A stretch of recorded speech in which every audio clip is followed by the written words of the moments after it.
Lyra Hale arrived at the Solari Institute of Strategic Supremacy under the kind of diplomatic pressure normally reserved for nuclear disarmament talks or hostage negotiations. Her assignment from the Defense Cognition Corps had been clear. Observe. Do not engage. Do not detonate any academic egos unless fired upon first. She had nodded, saluted, and promised to behave like the quietest, most forgettable little Deathworlder this side of the galactic fringe. That promise lasted exactly 22 minutes. By then, she had already corrected a wall map, identified a latent security flaw in the dormitory's surveillance algorithm, and nearly committed a war crime on the cafeteria's rehydrated curry. The Solari Compact liked to call Earth combat. Zone Zeta 9 in the same tone one might use for a rabid zoo exhibit. And now, as Lyra marched past the crystalline statue of strategic enlightenment through certainty, she felt a twitch in her temple, a premonition born of hundreds of battlefield briefings and one too many PowerPoint-based lies. Something was going to go very, very stupid today. She could smell it. The Institute was a glittering nightmare of perfection, built by a civilization that had never once asked itself if it might be wrong. The architecture was symmetrical to the molecule. The halls were lined with floating academic review scores, most of which hovered in smug, self-congratulatory colors. And the students, gods, the students, looked like the offspring of committee meetings and sentient Wi-Fi signals. Lyra was the only carbon-based organism with visible scars, an actual spine, and a resting face that could outstare war droids. They looked at her like she might shed her skin or explode. She didn't blame them. She might. Day one's itinerary was blessedly boring. Orientation, a tour, 3 hours of mind-numbing lectures on cultural integration through historical frameworks, and a mandatory nap period that was supposed to improve neural retention, but mostly gave her a chance to plot escape routes. Then came day 2. And with it, Lecture 7. It was titled, The Battle of Casca Ridge, a case study in primitive tactical error. Lyra sat in the second row, hands folded, jaw tight. Professor Threxil Vun drifted onto the dais like a pretentious jellyfish wrapped in holiday lights. Glexari physiology meant he looked like a cross between a chandelier and a smug hallucination. His voice was thick with vowels and condescension. The human forces, operating with limited logic and insufficient understanding of planetary vectors, tragically overextended themselves. Lyra blinked. The words hurt. Not emotionally. No, her emotional resilience had been chemically reinforced during training, but intellectually. He was wrong. Not a little wrong.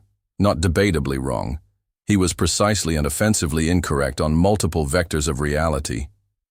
She recognized the name he butchered.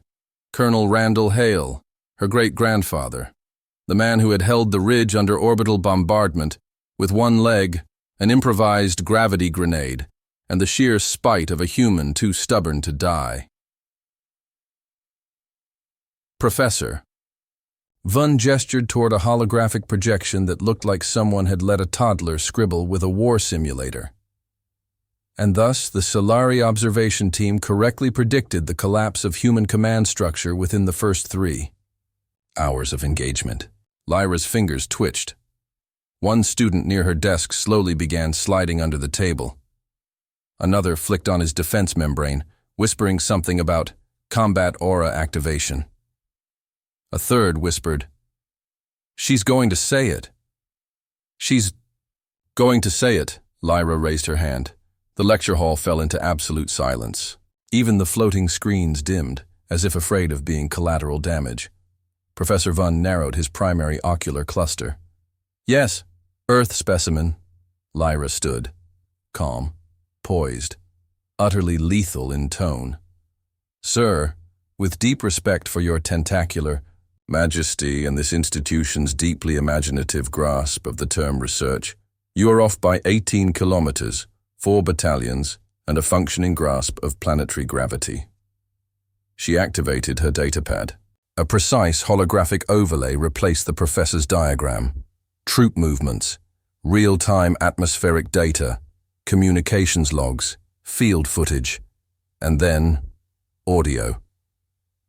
Her great-grandfather's voice crackled to life. "Hold the ridge.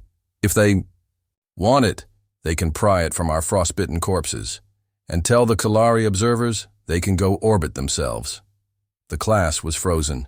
A sentient fern began molting. One of the egg-shaped species fainted.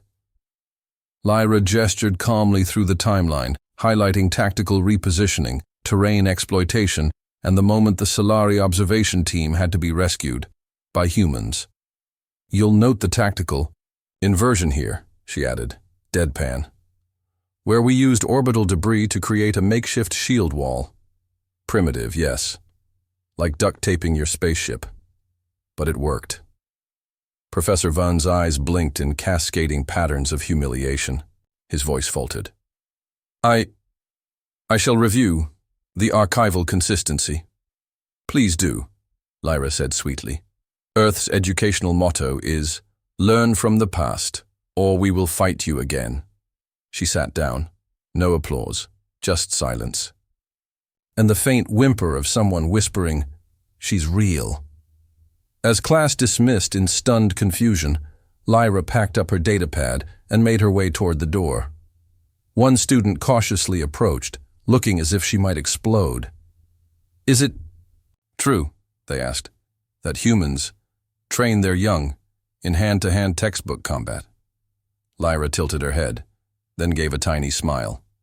"Only on Tuesdays." She stepped into the corridor, her internal monologue registering her only regret. She still had 3 more lectures to survive today, and none of them, tragically, involved actual war, unless the curry counted, which it might. She was already forming her rebuttal. Professor Threxil Vunn didn't report for Lecture 8. Rumor had it he was last seen drifting toward the faculty meditation chamber, muttering incoherently about gravitational betrayals and Earth's historical weaponization of sarcasm. Lyra, Hale, meanwhile, reported exactly on time for the next lecture, wearing her regulation black exoskin and the calm expression of someone who'd just committed academic homicide and slept well afterward. The institute had grown quieter around her. Not in fear, well, not only in fear, but with the wary reverence one might reserve for a temple guardian or a handheld grenade. Students parted when she walked down the hall, as if her presence might spontaneously trigger a flashback to historical accuracy. Her datapad now carried a nickname, given by a sapient rock cluster named Drogon, the Weapon. Lyra didn't correct. Them. Why would she? The truth, after all, had already caused more detonation than any projectile she'd ever fired, and Earth did teach that truth should be delivered with precision and, when necessary, follow-up firepower. That morning's schedule involved a new lecturer, Professor Ixol Dran, a reptiloid tactician with scales like obsidian and a personality carved from passive aggression. His area of focus, strategic ethics and the battle of valor's reach. Lyra nearly laughed. Ethics? From a Solari? That was like taking cooking advice from a species that couldn't metabolize flavor. Still, she remained seated, hands folded in her lap, every muscle professionally relaxed, except the one near her left eye, which twitched violently when Professor Dran displayed a battle sim featuring humans, panicking in primitive fear, as Valari shock troops advanced across the tundra of Valor's Reach. It was an impressive animation, complete with cowardly screams and imploding morale counters. Utter fiction. Lyra had seen the real recordings. She remembered them, because her squad had reviewed that very engagement during Arctic inversion training. Her mentor had lost 2 fingers and a toe, explaining why fear was just another temperature to adapt to. The professor, basking in his own poorly sourced footage, lectured with the smugness of a being who'd never been within 10 parsecs of a live grenade. Human units, he said, are admirable in their enthusiasm, but suffer from an unfortunate excess of emotion, particularly panic and grief, which tends to destabilize their tactical efficiency. Lyra's knuckles cracked audibly. She didn't raise her hand. Not yet. Instead, she observed, not just the lecture, but the subtle shifts in her classmates' expressions. Some watched her like she might ignite. Others whispered, preemptive, apologies to their gods. Even Dragan began vibrating slightly, murmuring, "Oh no, it's happening again." The professor continued, unaware that his next few sentences were being committed to memory for probable war crimes. Earth's forces were only saved by Solari observation teams offering directional support. Otherwise, their flank would have collapsed. He might as well have poured acid on a history book. Lyra inhaled, slowly. She could feel the burn behind her ribs, the one that came when her restraint algorithms were at full load. Still, orders were orders. She was not here to cause an incident. She was here to learn, absorb, analyze, adapt. But sometimes adaptation meant aggressive truth deployment. She raised her hand. A few students ducked. The professor looked up, his eyes a cluster of polished stones. Yes, the human contingent. Lyra stood with the practiced grace of a commando entering contested terrain. She nodded once. Permission to offer a corrective historical data set. Professor Dran snorted, an actual guttural snort that bounced off the acoustically perfect ceiling like a smug cannon. Provided you do not attempt another dramatic narrative performance, yes. Lyra activated her datapad. This time she didn't lead with words. She led with footage, human helmet cams, tactical logs, biomonitor readings, real-time pulse data from Valor's reach. Screams, yes, but not from humans. From Valari units breaking ranks when human shock troopers advanced through a chemical blizzard. What you're calling panic was a biochemical adaptation protocol, Lyra explained. What you're interpreting as collapse was a feigned retreat. Designed to bait an overextension. Worked, by the way. The sim adjusted in real time to her data. Students watched as Solari observation teams fled the ridge first, while humans held the center line with 12% casualty efficiency, remarkably low for a meat-based army under orbital assault. Lyra continued, voice calm and cutting. Ethics are not undermined by emotion. They're clarified by it. Unlike some civilizations, Earth does not remove grief from its training. We use it, weaponize it, remember with it. She turned toward Dran. And to be clear, our flank didn't collapse. Yours did. The humans reabsorbed the Valerie charge and recaptured the ridge. The Solari observation outpost was evacuated. By humans, because your forces were frozen and crying. I have the footage. Would you like to see the tears in slow motion? The silence was magnificent. Even the walls seemed to blush. Dran's scales dulled, just slightly. This data requires verification. Then verify it, Lyra replied, smiling faintly. And update your syllabus before someone else does. When class ended, no one left immediately. They just sat there, processing. A few quietly slid their datapads toward Lyra, requesting file access. One student, a shy polymorph named Wibbit, offered her a snack from a pouch labeled Emergency Nutrient Blobs. She declined with a nod, amused. Outside the hall, two junior archivists were already whispering about reclassifying Earth from Combat Zone Zeta 9 to Active Cultural Deterrent. Lyra walked past them without acknowledgement. She had another class to attend, Solari, Military Ethics in Peacetime Occupation. She was genuinely curious how many lies they could fit into one syllabus. Her internal monologue hummed like a loaded railgun. Observe. Do not engage. Do not detonate egos. She smirked. 2 out of 3. Lyra Hale had stopped trying to blend in by the time Lecture 10 rolled around. The Institute's illusion of Solari infallibility now carried more bruises than an undertrained sparring bot, and most of them bore the subtle imprint of her boot. Her face had become a fixture of academic dread and speculative heroism, half myth, half walking correction notice. She no longer walked alone. An odd assortment of classmates hovered near her like orbiting satellites, silently hoping to absorb. Proximity wisdom, or at least avoid being corrected by proximity fire. Dragan had taken to carving tiny inscriptions into himself, allegedly chronicling the great syllabus reckonings. Wibbit now produced nutrient blobs on reflex whenever Lyra's eyebrow twitched. Some swore the cafeteria curry had gotten better since her offhand remark about culinary bioterrorism. But today, even Lyra wasn't ready for what came next. She entered the grand strategic hall expecting another round of botched war analysis wrapped in decorative delusion. Instead, she found herself staring at an amphitheater filled with holographic emitters, biometric sensors, and a tall, gravely quiet Solari High Custodian of Archives. He looked like someone had squeezed a funeral dirge into a robe. "Welcome. Sentience," he began.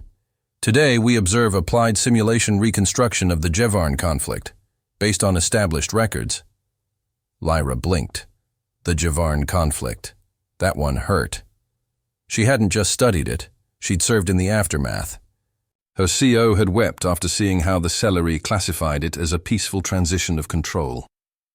That peaceful transition involved 8,000 humans holding a mountain pass for 9 days with no food, in vacuum suits patched with duct tape and adrenaline, while Solari diplomats debated the correct terminology for massacre. Lyra took her seat, surrounded by an unsettling hush. Some students glanced at her. Others braced like veterans hearing the opening chords of an old war song. The sim began. Solari elites waltzed through a holographic battlefield, offering strategic advisement, while human forces stumbled around like panicked cattle. Lyra watched, stone-faced, as a squad marked "Lost Tactical Miscommunication" exploded. Due to an actual Solari airstrike, one her field logs clearly identified as a misfire covered up with bureaucratic fog. "This simulation," the High Custodian intoned, "reflects the prevailing academic consensus. Does anyone wish to dispute?" Lyra didn't raise her hand. She stood. No words, just motion. 1,000 sensors pivoted to her. The sim flickered. As she stepped into the projection ring, hijacking its control interface with a single secure-coded tap of her implant. The hall dimmed. Lyra's voice came out low, precise. "Jevarn Ridge. Phase 4. Nightfall." The battlefield changed. From theatrical projection to data-rich recreation, complete with atmospheric pressure fluctuations, field audio, and human vitals.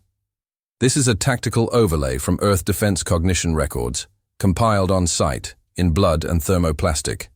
The room stilled. Her voice sharpened. "What you call a miscommunication was Solari Command refusal to authorize evac because of optics. We lost 2 fire teams in 20 minutes, and then we held." The simulation twisted, updated in real time, exposing the full extent of Solari's strategic absence. Human voices echoed, gritty, furious, unbowed. "We hold until the stars fall, or they do." The custodian opened his mouth, but Lyra cut him off with a gesture that had shut up alien commanders and once caused a bipedal war slug to reverse course mid-charge. "You don't get to sanitize this," she said. "You don't get to call it diplomacy when it's dereliction. You don't get to paint Earth in failure colors because you're allergic to being uncomfortable." Her datapad flared again, projecting the human memorial wall, names etched across blackened titanium. "These weren't miscalculations. They were heroes, some of whom gave you the time to even have an archive." Her voice cracked just once, but it struck harder than any scream. "You can debate ethics and narrative all you want, but don't do it over our bones." She stepped back. Silence reigned, thick enough to silence an engine core. The custodian took an uneasy breath. "This data was not previously submitted." "It was submitted," Lyra replied flatly. "You just filtered out everything that made you feel small." One of the screens began to display a silent replay of her overlay, looping footage of human soldiers dragging injured Solari to cover while under mortar fire. A crystalline student burst into tears and shattered slightly. Another, a lanky avian. Scholar raised a feathered hand. Is this what Earth teaches its students?" Lyra looked at him, tired and unflinching. We don't teach this. We remember it. And remembering means not letting the lies live longer than the truth. The session ended early. No one could speak through the silence. Even the AI monitoring system glitched, recording the atmosphere as emotionally hazardous. As Lyra exited the hall, a quiet chime sounded from her neural implant. Incoming encrypted commendation, internal DCC uplink. It read simply, Protocol Karma 4 initiated, impact above threshold, continue operations, bonus rations authorized. Lyra smirked. She'd kill for coffee right now. Maybe the snack bar vending units had finally upgraded. Behind her, the Solari. Institute's digital syllabus began to flash emergency revision notices. Somewhere in the administrator's tower, a curriculum designer had just screamed. Lyra, unaware or uncaring, moved on to her next class. She was already preparing for Lecture 12. The topic? Human Civil Infrastructure. Why they keep building things that catch fire. She cracked her neck. Oh, you poor deluded jellyfish. By the time Lecture 12 began, Lyra Hale had effectively become an academic apocalypse in human form. She wasn't listed on the syllabus, but she was mentioned in 7 faculty stress reports, 2 interdepartmental memos labeled Containment, Protocols, and a nervous student-run blog called the Earthquake Diaries. Some professors began delaying their own lectures in hopes she'd get bored and wander off to start a war somewhere else. Unfortunately for them, Lyra wasn't bored. She was just getting started. The Solari Institute, once a temple of self-assured ignorance, now buzzed with the disquieting energy of intellectual instability. Revision requests piled up faster than servers could process them, and nervous interns tiptoed through halls with backup copies of the new Earth contingency curriculum. Still, nothing compared to what happened during Lecture 12. Human Civil Infrastructure. Why they keep building things that catch fire. The professor this time was archival technician Vil Zen, a six-eyed analyst with the emotional range of a vending machine and the dry confidence of someone who had never once been physically present on the planets he critiqued. He began the session with a holographic slideshow titled Primitive Architecture and Unfortunate Combustion Events, a study of Earth's self-sabotaging urban planning. Lyra nearly choked on her nutrient bar. The first image? A 21st century Earth apartment building mid-inferno captioned, Typical Human Habitat Response to Thermal Mismanagement. The class giggled nervously. Vilzen continued, As this footage shows, the species' infrastructure development relies heavily on outdated flammables, open circuitry, and poor emotional regulation. Lyra blinked slowly. Did he just blame fires on feelings? She raised her hand. Vilzen ignored it. Big mistake. She stood instead. I'd like to clarify something before this devolves further into sentient insult comedy. Without waiting for permission, she activated her personal archive, projecting real-time video of Earth's megastructures, cities grown from living, steel orbital colonies designed with heat-absorbing membranes, flood-resistant towers that had withstood Category 12 storms. You're not analyzing infrastructure. You're cherry-picking disasters because our buildings don't apologize when you float past them. Vilzen bristled. The data supports whatever you're too lazy to verify, Lyra snapped. She gestured to another feed, this one showing human engineers repairing a breach mid-blizzard using spare wiring, body heat, and 3 feet of sheer spite. What you call failure, we call iteration. What you call chaotic, we call adaptive, and what you interpret as emotional interference is something Earth calls compassion. Try not to faint. The class watched in stunned silence as her footage unfolded. Medics running through burning corridors to pull civilians from collapsing towers. Engineers jury-rigging solutions in orbit while bleeding through cracked suits. Children forming. Human chains to survive floods. We build things that catch fire, Lyra said softly, because we run into fires. Because sometimes the only way forward is to burn, rebuild, and keep going. She let that hang. If you're looking for structures that never collapse, try your institutions. They've been decaying for centuries without anyone noticing. That last part earned a gasp. Not from the class, from the walls. The Institute's AI system actually flagged her commentary for diplomatic sensitivity breach, which only made her smirk wider. Vilzen twitched, clearly unsure whether to argue or play dead. This attitude is unbecoming of a guest species. Lyra's gaze sharpened. We're not guests, we're reminders. That your so-called supremacy collapses faster than an old Earth bridge when someone walks across it with facts. She deactivated the projector and turned to leave, but stopped at the door. By the way, Earth's current fire mitigation systems operate at a 98% efficiency rating. Our only persistent risk factor is being invited to your lectures. I exited without another word. The room didn't breathe until she was gone. Outside, the halls were filled with hushed whispers, reverent nods, and a few panicked attempts to update interstellar wikis before Lyra caught them still quoting pre-incident material. Word had spread. Across the Solari Compact, other institutes began issuing emergency memos about information integrity exposure risks. On a diplomatic station orbiting Solari Prime, a panicked delegate attempted to classify Earth's academic representatives as Level 5 cultural contagion units. Back on Earth, Lyra's neural uplink pinged again, this time not with a commendation, but a single-line message from High Command. Target destabilization confirmed. Proceed to Phase 2. Welcome to Advisory Command, Agent Hale. Lyra paused, just long enough to take a breath. Phase 2. That meant she wasn't just rewriting history anymore. She'd be helping design the future. Behind her, Lecture Hall 12 was still glowing from residual data residue. Vilzen hadn't moved in 10 minutes.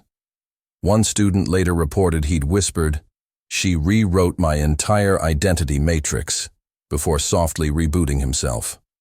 Lyra just smirked. Somewhere deep in the Institute's infrastructure, the digital core finally updated the Earth file. One line blinking faintly beneath revised threat analysis protocols. Human education. Potentially weaponized. Approach with caution, snacks, and humility. Lyra Hale, former Navy SEAL, now cultural weapon and accidental academic warhead, simply walked toward her next appointment with Galactic destiny. Half coffee, half sarcasm, and fully locked, loaded, and alphabetized.